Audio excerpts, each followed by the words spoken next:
Want to know why? Ask how. Howard the Humongous. We have reached a dire moment. At 2 a.m. Sunday morning, March 14th, Iran launched a swarm of between 300 and 350 suicide drones, ballistic missiles, and cruise missiles at Israel.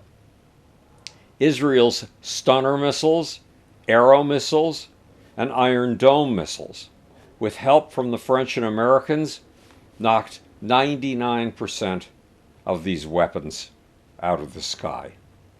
The missile barrage was Iran's revenge for an Israeli bombing of an Iranian embassy compound in Damascus, Syria, in April that killed 5 Iranian military officers and 2 Iranian generals.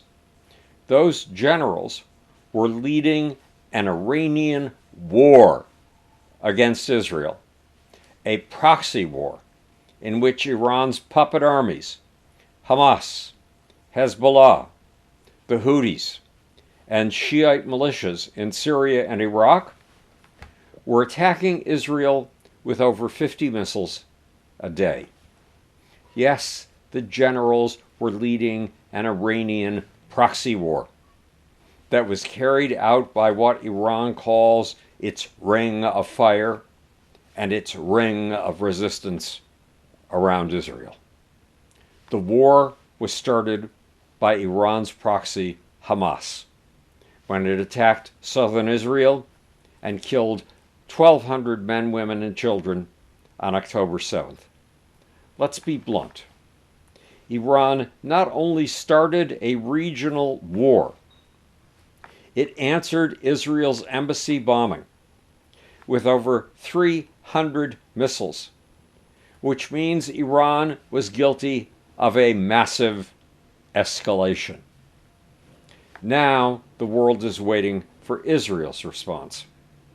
It is waiting in fear of a war that could spread uncontrollably and could become World War III, a nuclear war.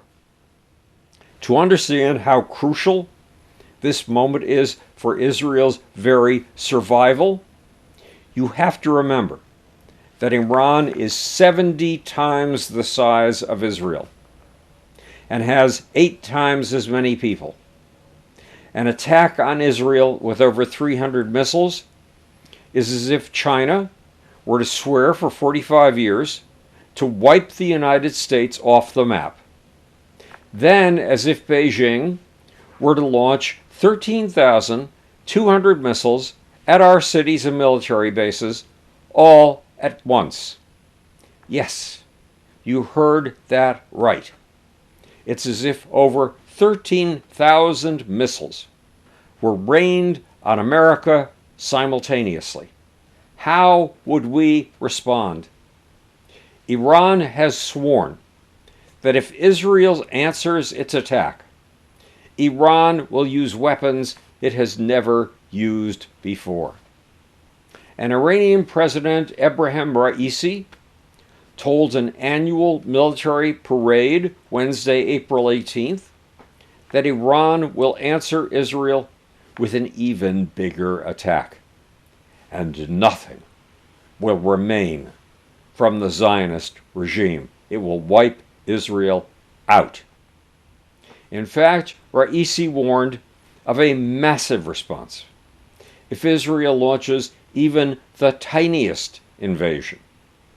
In other words, Iran is trying to establish a new normal. It can attack Israel, but Israel can't attack it. The warning that Iran would use weapons of a kind it has never used before is phrasing directly from Iran's ally, Vladimir Putin. Putin, who said he is ready for nuclear war just this past Saturday, April 13th, uses these words to mean nuclear weapons. And it is possible that Iran has roughly 6 nuclear warheads with which it could annihilate Israel. However, Iran must use missiles to launch these warheads. And Israel demonstrated over the weekend that it could almost certainly swat down whatever nuclear-tipped missile Iran used before that missile could ever reach Israeli soil. In the face of Iran's 300-missile barrage, would it be wise for Israel to follow Joe Biden's advice and simply take the victory and stand down? Not at all. That would establish the new normal that Iran wants, the normal in which Iran can attack Israel whenever it pleases. But Israel can't attack back. For Israel, that could be suicidal. Remember, Iran helped start the current war on October 7th when its proxy force, Hamas, invaded southern Israel and killed 1,200 Israelis. Hamas launched this attack during a ceasefire, which means that the sort of ceasefire that protesters in the streets of Western cities demand is simply an invitation to slaughter. And the rape and torture Hamas inflicted was almost impossible to describe. Cutting off women's breasts at their breakfast tables in front of their husbands and children, driving spikes into their vaginas, then gang raping them, and roasting their living, screaming babies in their own kitchen ovens. Hamas has vowed to repeat October 7th over and over again. That is why Israel vows to go into Rafah in southern Gaza and wipe out the 6 remaining battalions of Hamas terrorists hiding in tunnels under mosques, churches, humanitarian headquarters, and schools before ending the Gaza war. And that is why Israel must respond to Iran's attack, and why it must consider attacking Iran's nuclear facilities before those facilities can build more nuclear bombs. Bombs that will soon be aimed at America. Remember, when Iranians gather to chant in mobs, they chant death to America.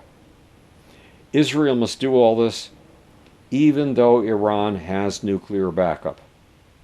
Iran has its nuclear allies in the axis of evil: China, Russia, and North Korea, not to mention the axis of evil's non-nuclear nations: Syria, Venezuela, Nicaragua, and Cuba.